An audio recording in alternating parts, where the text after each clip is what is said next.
আসসালামু আলাইকুম ওয়া রাহমাতুল্লাহ। প্রিয় শিক্ষার্থী বন্ধুরা, তোমাদের জন্য আজকের যে টপিকসটি নিয়ে আলোচনা করব তা হলো নবম দশম শ্রেণীর অর্থাৎ এসএসসি পরীক্ষার্থীদের রসায়ন বিজ্ঞানের অধ্যায় 6।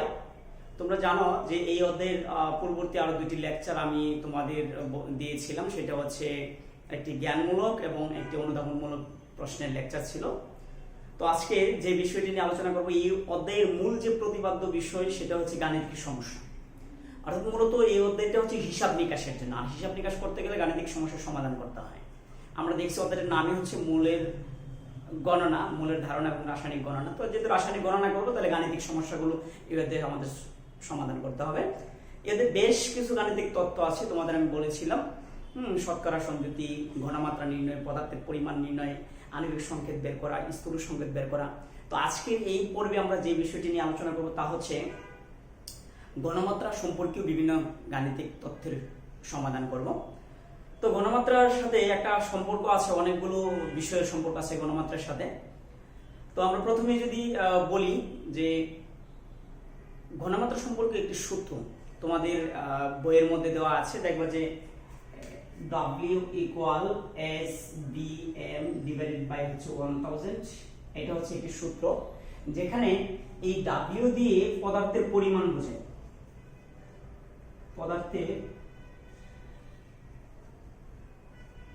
পদার্থের পরিমাণ বোঝায়, পরিমাণ।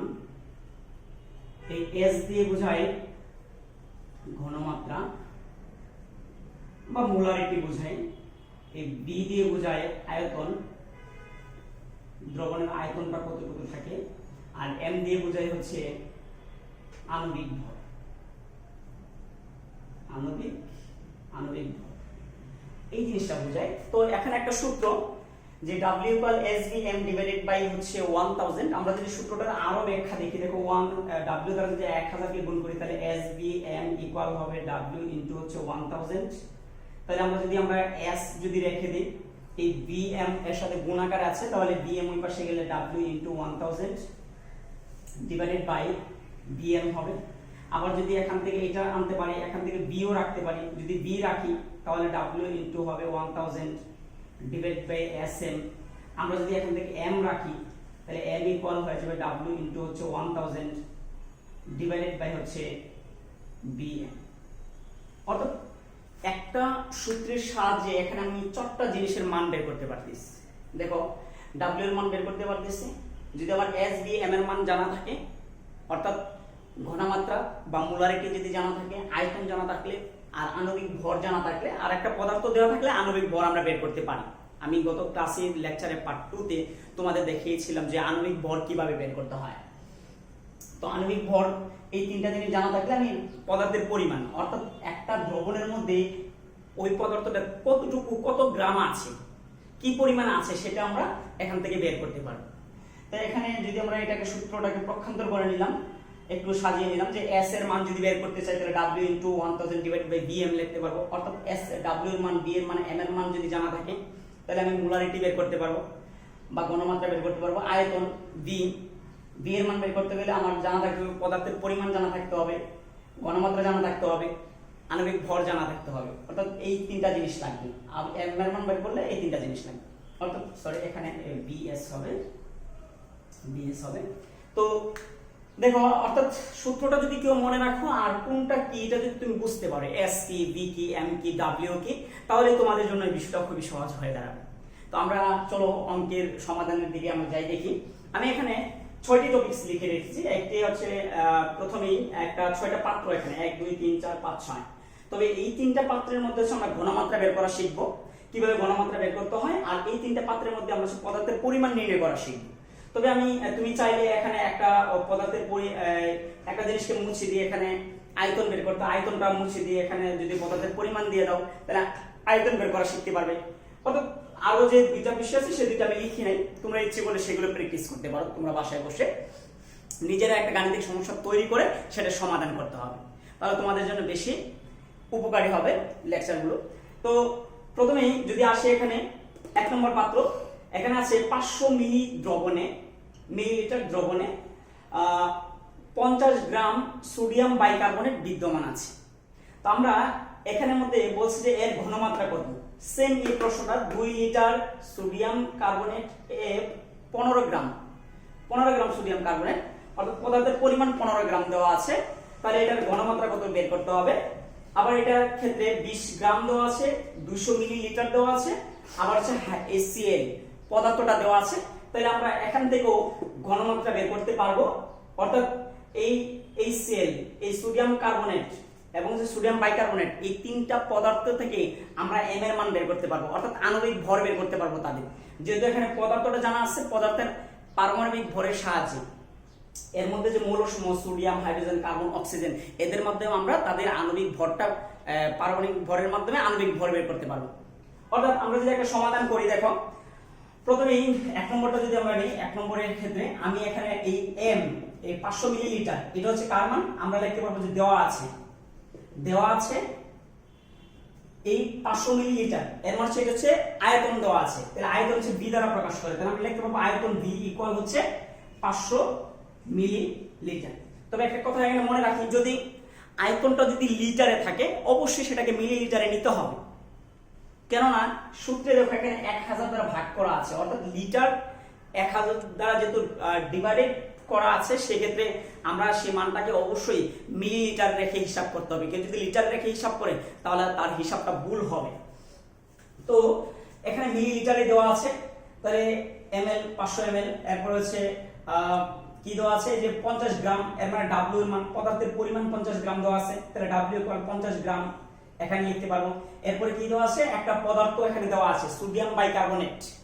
এই সোডিয়াম বাইকার্বনেট যদি আমরা দেখি যে সোডিয়াম বাইকার্বনেটের ভরটা আমাদের যদি বের করতে হয়, আমরা এখানে লিখতে পারবো সোডিয়াম বাইকার্বনেটের ভর, সোডিয়াম বাইকার্বনেট এর ভর ইকুয়াল, এই সোডিয়ামের ভর কত জানি আমরা, সোডিয়ামের ভর জানি আমরা 23, প্লাস হাইড্রোজেনের ভর আমরা কত জানি 1, একটা পরমাণু আছে তাহলে হাইড্রোজেন 1, প্লাস কার্বনের ভর আমরা কত জানি 12, কার্বনের ভর হচ্ছে 12, তারপর অক্সিজেনের ভর আমরা কত জানি 16, তাহলে অক্সিজেনের ভর 16, কিন্তু অক্সিজেনের পরমাণু আছে এখানে 3টি, তাহলে আমাদের কি করতে হবে 16 ইনটু আমাদের 3 লিখতে হবে। আমরা যদি হিসাবটা এখানে করে নিই তাহলে আমরা লিখতে পারবো 23 যোগ 1 অর্থাৎ 24 আর 12 যোগ করলে হবে 36, আর 3 16 48, 36 প্লাস হচ্ছে 3 16 48, যদি আমরা যোগ করি 6 8 হচ্ছে 14, 4 হাতে 1, 4 4 8 অর্থাৎ 84, অর্থাৎ 84।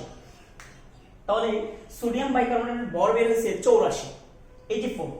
এখন এই 84টা যেহেতু তার ভর, আমি এটার ভর বের করছি, এটা একটা অণু, হ্যাঁ, সোডিয়াম বাইকার্বনেটের একটি অণু, তাহলে এটার আণবিক ভর হচ্ছে 84, এর মানে হচ্ছে m এর মান হচ্ছে এখানে বের হলো 84, m এর মান আণবিক ভর। তাহলে আণবিক ভর পেলাম, পদার্থের পরিমাণ পেলাম, আয়তন পেলাম, এখন বাকি আছে কি, বাকি আছে হচ্ছে s এর মান। দেখো s বাকি, তাহলে s যদি বাকি থাকে s এর সূত্র কি, এই যে এটা, আমরা যদি s এর সূত্র এখানের মধ্যে আমরা যদি লিখি যে আমরা জানি s equal w into 1000 divided by bm, তাহলে আমরা এখানে কি করব, w এর মানটা এখানে বসাবো, w এর মান কত, এই যে w এর মান হচ্ছে 50, তাহলে আমরা লিখব এখানে 50 ইনটু 1000 ডিভাইডেড বাই b এর মান কত 500 মিলি, তাহলে এখানে লিখব আমরা 500 ইনটু এখানের মধ্যে m এর মান কত, m এর মান বের করলাম 84, এখন এখানে 84 লিখলাম। তুমি যদি এখানে উপরে গুণ করো, নিচে গুণ করো, কাটাকাটি করো, হিসাব করো, ক্যালকুলেটরের সাহায্যে হিসাব করো, তোমার নিজে হিসাব করো, তাহলে এখানে s এর মানটা কি আমরা এখানে পেয়ে যাব খুব ইজিলি। দেখো খেয়াল করো, আমি যদি হিসাবটা করেও দিই তোমাকে, এই 0 কাটা, এই 0 কাটা, এই 5 আর 5 কাটা, এখন 100 কে 84 দ্বারা ভাগ করলে এখানের মধ্যে কি কত মোল হবে, মোলারিটি ঘনমাত্রা বেরিয়ে যাবে। সেম ভাবে যদি আমরা পরেরটা চাই, এটাকে যদি হিসাব করতে চাই, সেম একই কাজ, কিন্তু আমাদের যে কাজটা এখানে করতে হবে সেটা হলো যে এই ভরটা চেঞ্জ হয়ে যাবে, হ্যাঁ, পদার্থের পরিমাণ, আয়তন এগুলো চেঞ্জ হয়ে যাবে। দেখো খেয়াল করো, এখানে b এর মান যদি আমি এখানে দেখি 2 লিটার দেওয়া আছে, 2 লিটার মানে কি এটা বুঝতে হবে। 2 লিটার মানে হচ্ছে পদার্থের এই দ্রবণের আয়তন, তাহলে দ্রবণের আয়তন হচ্ছে 2 লিটার, কিন্তু এখানে আমরা লিখব 2 লিটার, কিন্তু 2 লিটার এখানে সরাসরি অঙ্কে হিসাবের জন্য নেওয়া যাবে না, এইজন্য এটাকে মিলিলিটারে রূপান্তর করতে হবে। তাহলে 2 ইনটু 1000 মিলিলিটার, তাহলে কি হবে 2000 মিলিলিটার। আর পদার্থের পরিমাণ এটা কি আছে, পদার্থ দেওয়া আছে, এখানে দেখো পদার্থের ভর দেওয়া আছে 15 গ্রাম, তাহলে আমরা W ইকুয়াল লিখতে পারবো এখানে 15 গ্রাম লিখতে পারবো। ঠিক আছে, এরপরে কি পদার্থ হচ্ছে সোডিয়াম কার্বনেট, তাহলে সোডিয়াম কার্বনেটের ভর বের করতে পারবো। সোডিয়াম কার্বনেটের ভর বের করতে পারবো। সোডিয়াম কার্বনেটের ভর যদি এর ভর যদি বের করি, ভর ইকুয়াল কি হবে, সোডিয়ামের ভর হচ্ছে 23, কিন্তু সোডিয়াম আছে 2 পরমাণু, তাহলে 23 * 2 প্লাস কার্বন, কার্বন আছে একটি, কার্বনের ভর হচ্ছে 12, প্লাস অক্সিজেন, অক্সিজেনের ভর হচ্ছে 16 ইনটু হবে কত 3। কেন হবে, কারণ 3 পরমাণু, একটা পরমাণুর ভর হচ্ছে 16, তাহলে 3টা পরমাণু আছে এখানে, তাহলে 3 16 48, টোটালটা আমরা এখানে যোগ করতে পারবো, এটা হয়ে যাবে m এর মান, এটা হয়ে যাবে m এর মান। তারপরে আমরা কি করব, সেম ভাবে আগের মতো এই যে এখানে সূত্র বসাই দেব। দেখো w এর মান কত 15 মিলিগ্রাম 15 গ্রাম, তারপরে এই b এর মান কত 2000 মিলিলিটার, তারপরে এই m এর মান কত এখানে আমরা পেয়ে যাব। মান বসাই যদি আমরা হিসাব করি আমাদের অঙ্ক হয়ে যাবে। সেম ভাবে পরেরটা সেম, একেবারে সেম, তোমরা বাসায় ট্রাই করতে হবে, চেষ্টা করতে হবে। এখানে এই 20 মিলিগ্রাম হচ্ছে, এই 20 গ্রাম হচ্ছে কি w এর মান, এই 20 গ্রাম হচ্ছে w এর মান, এই 200 মিলি হচ্ছে b এর মান আয়তন, আর HCl এটার আমরা ভর বের করতে পারবো। এটা যদি ভর বের করি তাহলে কত হবে 1 প্লাস ক্লোরিন হচ্ছে 35.5 অর্থাৎ 36.5, এই যে মান বেরিয়ে গেল। তাহলে আমরা এই মানগুলো যদি সূত্রের মধ্যে বসায় দিই তাহলে আমাদের ঘনমাত্রার মান এখানে বের হয়ে যাবে। খুবই ইজি এবং খুব সহজ সমাধান। এরপর আসি, দেখো 2 নম্বরে এখানে আরো 3টা পাত্র নিয়েছি আমি। 3টা পাত্রে প্রথমে আমি লিখছি 0.5 মোল HCl 250 মিলিলিটার। এর মানে এখানে কি দেওয়া আছে, এখানে কি দেওয়া আছে সেটা আগে আমাকে খুঁজে বের করতে হবে। খেয়াল করো, প্রথমে যদি আমি বলি 0.5 মোল, এর মানে হচ্ছে m এর মান দেওয়া আছে, m এর মান হচ্ছে 0.5 মোল, ঘনমাত্রা দেওয়া আছে। এরপরে কি HCl, তাহলে HCl এর ভর কত, HCl এর ভর আমি লিখতে পারবো 1 প্লাস ক্লোরিন হচ্ছে 35.5 ইকুয়াল হচ্ছে 36.5। ক্লোরিনের ভর আমি এখানে লিখে নিলাম। তাহলে এখানে আমাদের 250 মিলি দেওয়া আছে হচ্ছে আমার 250 মিলি আয়তন দেওয়া আছে, আয়তন V ইকুয়াল হচ্ছে 250 মিলি। তো আমার এখানে যে জিনিসটা বের করতে হবে সেটা হচ্ছে পদার্থের পরিমাণ বের করতে হবে। এটা সরি, এটা ভর না, এটা হচ্ছে S এর মান, ঘনমাত্রা। আর আণবিক ভর হচ্ছে আমরা এই যে এটা ভর বের করে নিলাম, তাহলে m এর মান হচ্ছে 36.5, এটা হয়ে যাবে। তো S এর মান মোলারিটি বা ঘনমাত্রা দেওয়া আছে এটা, আর আমরা ভরটা বের করে নিলাম 36.5, আর আয়তন দেওয়া আছে এখানে। এখানে আমার মান বের করতে হবে, কারণ আমার এখানে 4টা তথ্য আছে W S B M, তাহলে আমার S এর মান আছে, M এর মান আছে, B এর মান আছে, তাহলে নায়িকার মান W এর মান নাই। তাহলে আমরা এখানে কি করতে পারবো, S এর মান, B এর মান, W এর মান, এই যে 3টা মানই এখানে আছে, 3টা মান আমি এখানে বসাই দিতে পারবো, হিসাব করতে পারবো। আমি যদি বসিয়ে দেই, হিসাব করে যদি আমি বেরও করি যে এখানে W equal SBM divide by 1000, তাহলে S এর মান কত এখানে 0.5 মোল, তাহলে 0.5 এখানে লিখতে পারি, ইনটু B এর মান কত 250 মিলি, তাহলে 250 ইনটু M এর মান কত 36.5 আমরা বের করেছি এখানে, 36.5 ডিভাইডেড বাই কি হবে 1000 হবে। তাহলে আমাদের এখানে কি বের হলো, এটা যদি আমরা হিসাব করি, উপরের মানগুলোকে গুণ করে 1000 দ্বারা ভাগ করি, তাহলে W এর মানটা কতটুকু পরিমাণ HCl এখানে আছে, হাইড্রোক্লোরিক অ্যাসিড এখানে আছে, সেটা আমাদের বের হয়ে যাবে। সেম ভাবে এটা দেখো 0.5 মোল, 25 মোল মানে ঘনমাত্রা, S এর মান দেওয়া আছে এখন 0.25 এত। আর এই ম্যাগনেসিয়াম সালফেট, তাহলে এখানে HCl এটা বাদ যাবে, এখানে জায়গায় চলে আসবে ম্যাগনেসিয়াম সালফেট। ম্যাগনেসিয়াম সালফেটের যদি আমরা ভর বের করতে চাই, তাহলে ম্যাগনেসিয়াম সালফেটের আমরা ভর বের করতে পারবো কিভাবে, দেখো ম্যাগনেসিয়াম সালফেটের ভর বের করব সেম ভাবে আগের যৌগগুলো যেভাবে বের করছি ঠিক সেভাবে। ম্যাগনেসিয়াম সালফেট ইকুয়াল হয়ে যাবে এর ভর ইকুয়াল ম্যাগনেসিয়াম হচ্ছে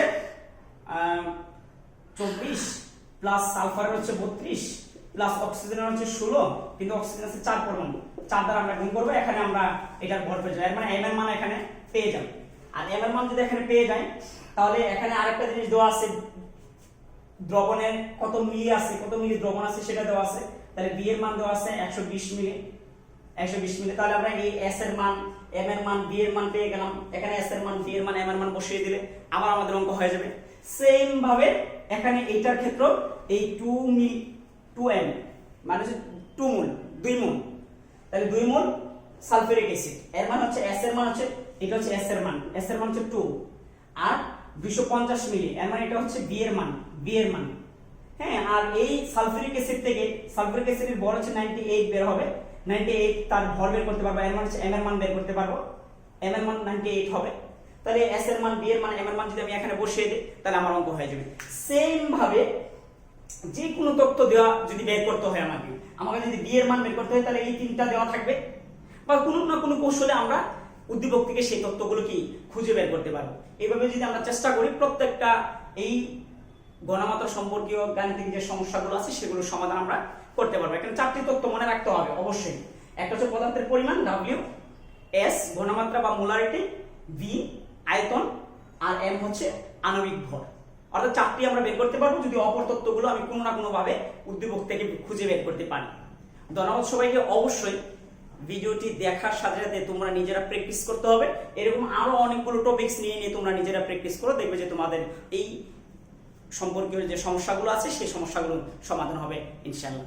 আসসালামু আলাইকুম রহমতুল্লাহ।